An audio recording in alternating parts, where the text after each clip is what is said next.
नमस्कार मित्रों, आप देख रहे हैं रुद्र एजुकेशन जोन अपने मित्र गौरव के साथ। और मित्रों, आज मैं फिर आप लोगों को इस प्रश्न पत्र की कड़ी में आपके सामने लेकर के आया हूं। BLIS का एक प्रश्न पत्र है, ठीक है, जो कि सत्रांत परीक्षा दिसंबर 2021 का ये पेपर है। जी हाँ, दिसंबर 2021 का जो सेमेस्टर पेपर है वो मैं आप लोगों के सामने लेकर के आया हूँ। ठीक है दोस्तों, तो आइए हम लोग आगे चलते हैं और देखते हैं कि इस प्रश्न पत्र का शीर्षक क्या है और प्रश्न पत्र का कोड क्या है। तो यहाँ मैं आप लोगों को बता देना चाहता हूँ कि ज्ञान संगठन एवं प्रक्रियाकरण, ये है आपका कोर्स का शीर्षक, ठीक है। और यहाँ पर आपका जो कोर्स का कोड है वो है BLISS01। ध्यान से देखिए आप लोग, ठीक है। तो ये हो गया आपका कोर्स का कोड, ये आपका पेपर है। इसको जो आपके BLIS के बच्चे होंगे, ठीक है, वो समझ जाएंगे कि हमारा कौन सा पेपर है, ठीक है। और bachelor in library and information science के बच्चे, मैं आप लोगों के लिए पेपर लाता रहता हूँ। ये आप लोगों के लिए बहुत ही लाभकारी सिद्ध होंगे जब आप परीक्षा में बैठने जाएंगे, ठीक है। तो आइए पहले की भांति यहाँ पर मैं आप लोगों को बता देना चाहता हूँ कि answer 6 questions in all, selecting 3 from section A, 1 from section B and 2 from section C. Mark for each question are indicated in the right hand margin, ठीक है। तो इसमें मैं आपको बहुत ही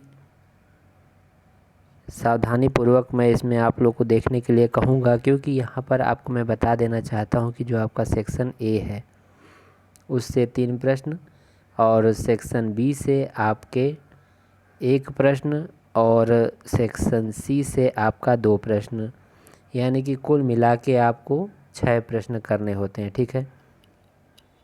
ये मैं आपको सभी पेपर्स में बताता हूँ, ठीक है। तो आइए हम लोग चलते हैं, आइए आगे देखते हैं। आगे हम आ गए हैं, यहाँ पर देखिए खंड क है और अब मैं यहाँ पर प्रश्नों की बात करने जा रहा हूँ आप लोगों के सामने। ये देखिए, पुस्तकालय में वर्गीकरण की आवश्यकता, उद्देश्य तथा भूमिका की व्याख्या कीजिए। ये देखिए बहुत ही सुंदर प्रश्न, आपका पहला प्रश्न है, पुस्तकालय में वर्गीकरण की आवश्यकता, उद्देश्य तथा भूमिका की व्याख्या कीजिए, ठीक है। तो वर्गीकरण को बताना है पुस्तकालय में। और आगे हम लोग चलते हैं प्रश्न संख्या 2 पर। DDC सर्वाधिक लोकप्रिय वर्गीकरण पद्धतियों में से एक है। DDC की लोकप्रियता में योगदान कारक तत्वों की व्याख्या करते हुए इस कथन की पुष्टि कीजिए। तो यहाँ 2 प्रश्न आपने देख लिया, आइए आगे चलते हैं। आगे देखिए, तीसरा प्रश्न है आपका, प्रसूचीकरण में मानकीकरण के प्रमुख उद्देश्यों का वर्णन कीजिए। ISO 2709 के विभिन्न अनुच्छेदों, धाराओं और उनके लक्षणों की व्याख्या कीजिए, ठीक है। इसमें आपको ISO 2709 के विभिन्न अनुच्छेदों और धाराओं और उनके लक्षणों का उल्लेख करना है। ये तीसरा प्रश्न था। आइए आगे बढ़ते हैं, चौथे प्रश्न पे चलते हैं। सहकारी प्रसूचीकरण तथा केंद्रीय प्रसूचीकरण का वर्णन कीजिए, इन दोनों के बीच में अंतर आपको बताना है, ठीक है। पांचवा प्रश्न, किसी विषय सूची शीर्षक के निर्माण में सन्निहित सामान्य सिद्धांतों की चर्चा कीजिए, ठीक है। और यहाँ पर आपका अब शुरू होने जा रहा है सेक्शन बी, खंड ब, ठीक है। यहाँ से आपको 1 प्रश्न करना है और प्रश्न आपके कुछ इस प्रकार हैं, यहाँ पर देख लेते हैं हम लोग। छठवां प्रश्न है, वर्गीकरण में अच्छे अंकन के गुणों की चर्चा कीजिए। और 7वां है, कोष प्रसूची के विभिन्न प्रकार के संलेखों की चर्चा उपयुक्त उदाहरणों के साथ कीजिए, ठीक है। ये 6वां 7वां में से 1 प्रश्न।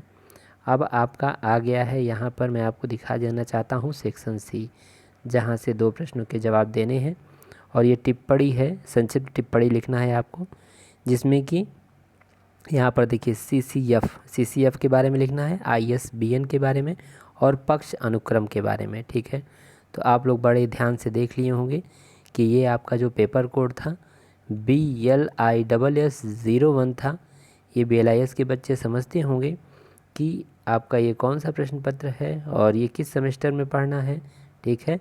तो आपको बता देना चाहता हूँ कि ये आपका जो है ये प्रश्न पत्र जो है आपका ये ऑप्शनल रहता है, ठीक है। ऑप्शनल वाला है ये BLISS01 और 02, ठीक है। तो इसको ध्यान से देखिएगा। और आप लोगों को अगर ये वीडियो पसंद आया हो तो प्लीज़ ज़्यादा से ज़्यादा बच्चों के पास इसको शेयर कीजिए, ठीक है। शेयर करेंगे तो क्या होगा ना कि अधिक से अधिक लोगों का क्या होगा, प्रॉफिट होगा, ठीक है।